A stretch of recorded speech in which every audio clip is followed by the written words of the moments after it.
This video is slightly different to my usual videos, and if people like the concept I will do more of these videos, and in fact I've got more videos coming up anyway. It's going to be a countdown of things that I like, and in this video it's board games. And this is split up in two, with my least favourite board games and my favourite board games. And so this video isn't too long, I'm going to try not to talk too much about each one. So we're starting with least favourite, and at number 8 it is chess. Chess is my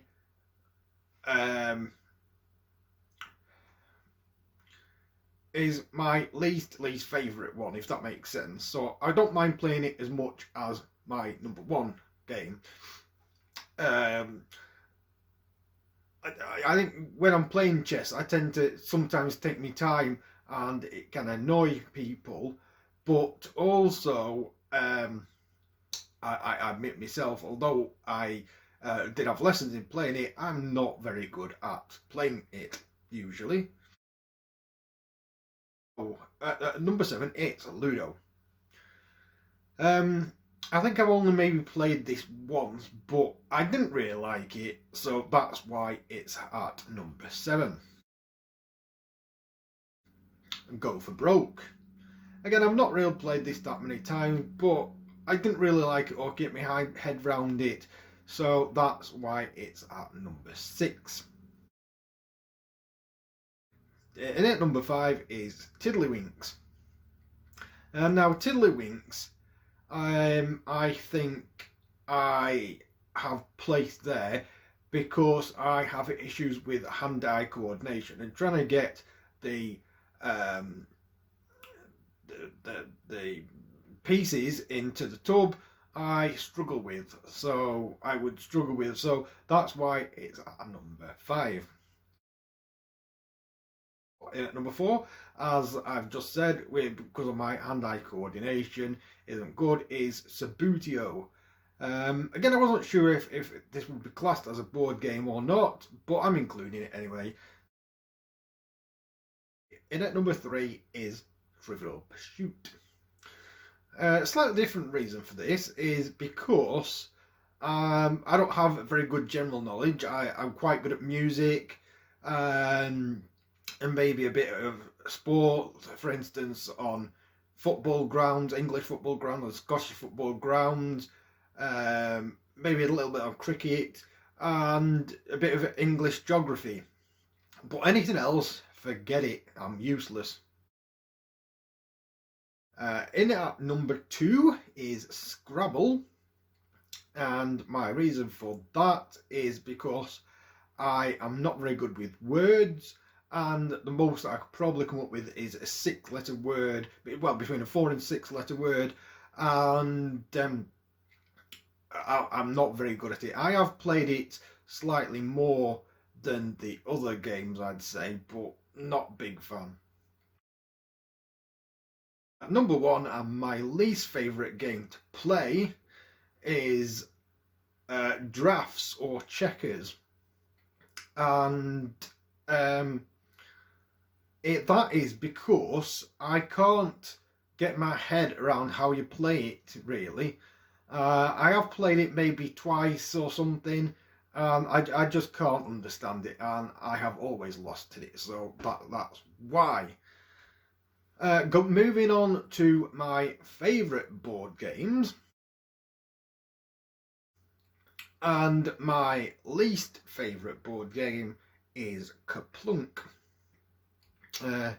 I have only played this a few times, but I think if I remember correctly, you have the sort of marbles or something, and you have to get them from the top down to the bottom by pulling out some long, thin things, and it's quite an interesting and fun game, really. Number 11 is Frustration. It's sort of similar to Ludo, but I like it more than Ludo. So it's quite an interesting game, and I think the fact that it's got a dome over the top where you roll, where the dice are and you press it, is quite an interesting feature in it. Number 10, Snakes and Ladders. Quite an interesting game. You have to go up the ladders and down the snake. Number 9 is Noel's House Party. I've probably not played this for, well, more than 20 years, but I can still remember it. It stuck with me. So I think that's why it's in this list.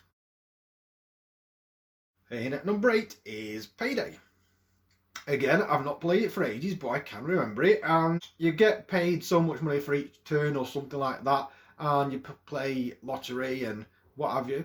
Quite an interesting game, really.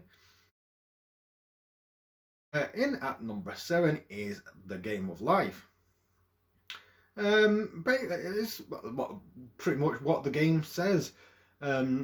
You're followed round through, it follows the life of people, and you make decisions on that, jobs and having children and what have you, going to university.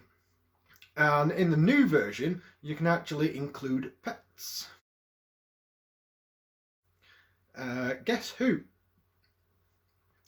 Quite an interesting game. You've got to guess the person of that the other person you're playing against has got, and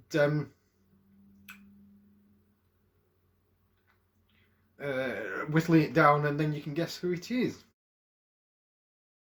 No, in at number 5 is 13 Dead End Drive. I suspect a lot of people probably won't know that one, but it's sort of similar to Cluedo, I believe, where you've got to try and work out who has done the murder. But instead of it being just a flat board game, you've got like it's 3D, so it's quite impressive, really. In at number 4 is The Key to the Kingdom. Probably a game that I've not played for about 30 years, but I can still remember it. Not much about it, as I say, because I've not played it for 30 years or so, but quite a good game. You've got to there's several obstacles that you've got to come across, including whirlpools and what have you. As I say, I can't remember. All I can remember is pretty much the whirlpools, and try and get to the end, I think. In at number 3 is Mousetrap. I think I put this quite high only because if all the things are actually, all the objects actually work together on it, it's quite a good game. In at number 2 is Cluedo. Yeah, quite a good game. Again, as I say, you've got to track down the murderer, the weapon and the room it was done in, and quite a good game. I don't mind playing this. I've probably not played it for maybe about 15 years, but yeah, quite a good game. And taking the top spot in that number 1 is Monopoly. Now, I play it quite regularly, and I frequently win because I have a strategy to this. And I think there is only 2 strategies that you can use in Monopoly. One is to buy lots of properties and go from there, and thus meaning that your opponents don't have the chance of buying the properties. Or you can get the sort of smaller ones and then build houses and then hotels, making the rent more. So as I say, those 2 are my opinions on strategies for playing it, and I think they are the only two and the best ones anyway. I did actually do a poll on this to see what people's favourites were on Twitter. I didn't get much of a response though. I got four people voting, 3 voted other, and I stated if they were going to vote other, that they should let me know which one it was, and they didn't, so I'm not including that. And the 4th one was Monopoly, so that came out top. But I asked my nephew as well, and he said that his favourite was Guess Who, and his least favourite would be something like chess, which I'm not surprised that I anticipate that chess was probably up there with the least favourite, really. And I also asked someone else I know, and they said their favourite was Snakes and Ladders and Monopoly, but also said the ultimate favourite as a child was Operation. But I think for me, the ultimate game, the ultimate fun game, has got to be Twister, even though it isn't a board game. Anyway, if you disagree with me, then you can put your comments down below about what your favourite is, and also what your least favourite board game is.